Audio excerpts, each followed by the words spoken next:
Hey there folks, welcome to Spectrum Pulse. We talk about music, movies, art, and culture.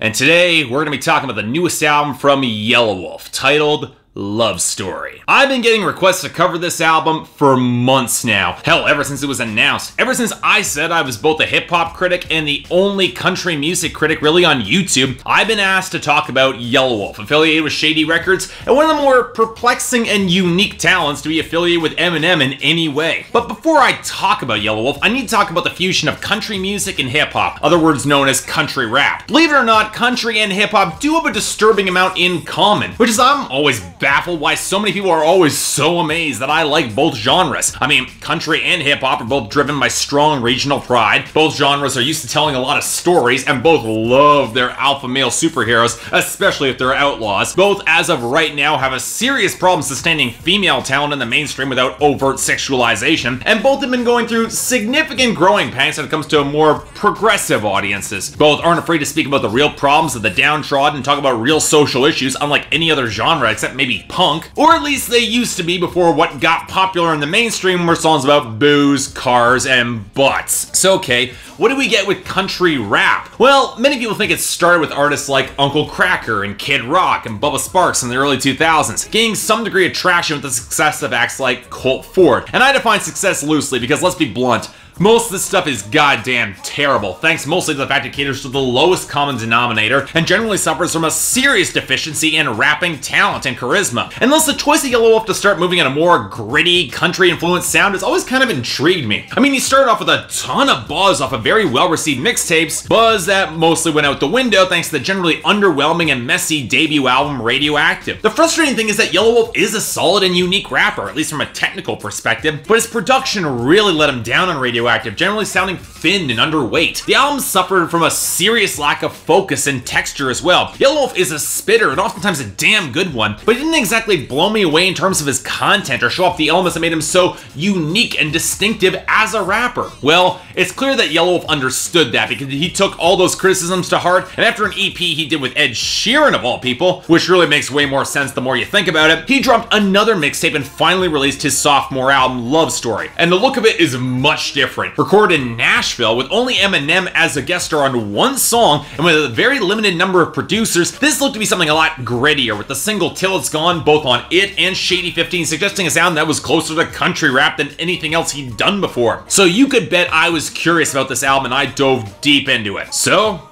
how's the Love Story? Well, it sure as hell is better than Radioactive, that's for damn sure. If this had been the debut album that Yelawolf had dropped, I suspect he had done a lot better in the mainstream because Love Story does exactly everything a solid debut album should do. Establish a unique persona and sound, place him in the best possible light, and show exactly why we as the audience should care. As such, it's not exactly surprising that Love Story is doing overtime and re-establishing Yelawolf and trying to wipe Radioactive from our collective memories. And as such, it does feel a little bit overlong and overstuffed. As such, I don't quite think I can call Love Story an amazing album, but it's a damn great one that just tries to do too much and just could have used a little bit more of a tighter edit with only a few real flubs. Now, for starters, I think it's really important to stress that while this album is defiantly country rap, and that'll drive away a lot of people, it's probably one of the best examples of how to do the genre right, and a lot of it comes through in Yelawolf's persona and choice of his influences. Instead of drawing from the tropes of modern bro country or neo-traditional country, Yelawolf is reaching more into the rough, ramshackle edges that colored Johnny Cash's best work, complete with fiddles, steel guitars, and tons of acoustic rhythms with a stunning amount of squealing texture. And when you pair it with the cleaner layering and the melodies and the fragments of reverb-touched synth lines, I'm actually reminded plenty of Devin Townsend's ambient country project from last year, Casualties of Cool, which, in case you missed it, and let's be honest, most of you did, it was one of the most striking and incredible albums of 2014, easily one of the best of the year. And when Yelawolf's not going there, he's going for outright nasty, snarled grooves that pull from funk rock or southern rock, especially in the darker bass line, doing as much as he can to emphasize that southern white trash sound that sets the scene without needing a lot of words. What becomes all the more striking is the lack of modern hip-hop elements like hi-hats or trap beats, with strikingly organic drum progressions and grittier beats that are even a step removed from typical boom bap. In other words, Yelawolf to some extent is in uncharted territory for hip-hop music, even in comparison to typical rap rock and country rap artists. It definitely also matters that Yelawolf knows his way around damn great melodic hooks, which means that this album manages to be incredibly catchy even at its weaker moments. From the distinctive late 90s acoustic twang of the guitars on American You, accented with a bubbling beat, hints of organ, and warm organic production that just sounds great, to the much more rigid acoustic stock of Till It's Gone that only features a distant blast and thin gallop as a beat. From the slightly more chintzy guitar rollick on Empty Bottles is one of the most catchy choruses of the year, with the ominous piano and bass line. Probably one of the more conventionally hip-hop songs in Heartbreak, with the piano, the strings, the multi-track chorus, and that boom-bap beat. From the ghostly squell of Sky's the Limit that breaks into this dirty progression that sounds great, to the stomping fiddles, grimy bass, and southern snarl of Fiddle Me This. Honestly, there are only a few moments I don't like the production, and really they come when Yelawolf harkens back to the more colorless style that is nowhere near the texture or potency that's unfortunately become kind of popular with shady records over the past 5 years. Like on the Eminem collaboration Best Friend, the washed out emptiness of Johnny Cash, which even still that song sounds pretty good, or the much cleaner acoustic elegance of Disappear. That does manage to get a little bit more warped at the back half, but really treads close to this dreary solemnity, which isn't a great fit with Yelawolf's more nasal delivery. On that note, let's talk about Yelawolf himself as a rapper. From a technical standpoint, this guy's impressive. Yeah, it's kind of obvious on certain songs where he's inspired by Eminem in terms of flow and cadence. He does a pretty damn good job with it, but Yelawolf is also versatile enough to switch things up and remain a strong technical MC. It does bother me a little bit when he can slip off rhythm, like on Change, or in my opinion the worst song, Whiskey in a Bottle. The latter song just feeling a lot more clumsy than it really should, but those moments are thankfully rare and does fit with some real impressive intensity when the songs actually demand it. The one element that actually surprised me a lot on this album was his singing. And yeah, Yelawolf, he's not a great singer in terms of his range, but for the persona that he's cultivating with this album, he doesn't need to be a great singer. And more often than not, his raspier tones just sound great against this production. If I will have a complaint here, it'd be that he's a little bit inconsistent of a presence as a singer, and you can tell he's really still feeling out his emotional range. Sarcasm, anger, bitterness, or even sincere affection like on Tennessee Love, the love song to his fiancée, Fifi Dobson, he can handle that just fine. But the more straightforward, soulful country tracks, with a tribute to his great-grandmother having great flight, or the self-flagellating struggle with inner demons on Devil in My Vein, or the exploration of faith on Best Friend, don't get me wrong, he's far from bad on these songs, but he could have sold these tracks a little bit stronger. He just doesn't bring the same energy or soulful power to them. Now, as I said,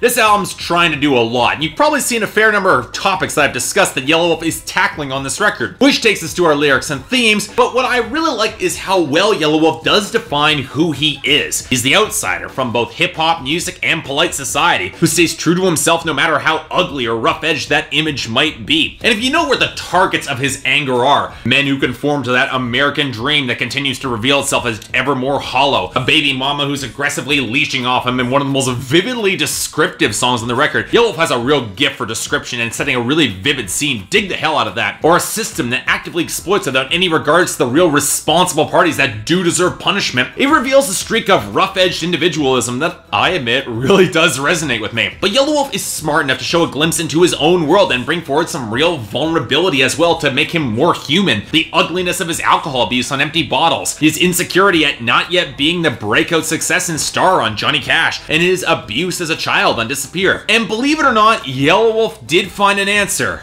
And yeah, it's Jesus. I'm not gonna lie, the Christian angle of this album really does seem to come out of nowhere, especially considering it's not exactly played with a lot of subtlety or tact. Rather, it's just the one form of solace that helped him through. It's the be-all and end-all of answers. And while I don't think that Eminem's verse on Best Friend is at Eminem's best, it does show more in terms of struggling with faith until he could personify his relationship with a higher power in terms of his late friend Proof. That's who's the guardian angel watching over Slim Shady. Which makes Yelawolf's relationship with God feel a little bit more simplistic and lacking in drama, at least for me. It might be true, but it doesn't exactly engage. Now, thankfully, the Christian element doesn't become overbearing or, God forbid, evangelical or fundamentalist or preachy, but it's indicative of how overstuffed this album is and trying to make up for Radioactive. And it really could have been trimmed down to a bit of a leaner release. At 18 tracks and over an hour, it does run long. But here's the thing. The more I listened to this album, with the exception of a very few tracks, the harder it was for me to find moments that I would skip. There's a lot of length to this record, don't get me wrong, but with instrumentation this good, and a rapper carving out such a distinctive and appealing lane for himself, and doing it with a lot of talent, nuance, and some truly fantastic hooks, some of that length might be deserved. Yeah, even the outright country tracks, they work for me. I'm prepared to call Love Story from Yelawolf a damn great record, getting a light 8 out of 10 from me, and definitely a recommendation. But a qualified one. I mean, there'll be hip-hop purists or those who inevitably hate country music who will probably dismiss the sound and feel of this record, but you know what? I'm gonna challenge you, check this album out. After all, hip-hop and country, they've got more in common than you might think. And with this album,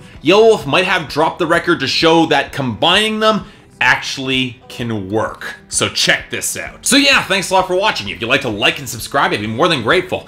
If there's anything else I might be able to do to improve my presentation, or any other albums coming out that you want me to take a look at, more than happy to give them a listen. Until then, I'm Mark, you're watching Spectrum Pulse, and I'll see you next time.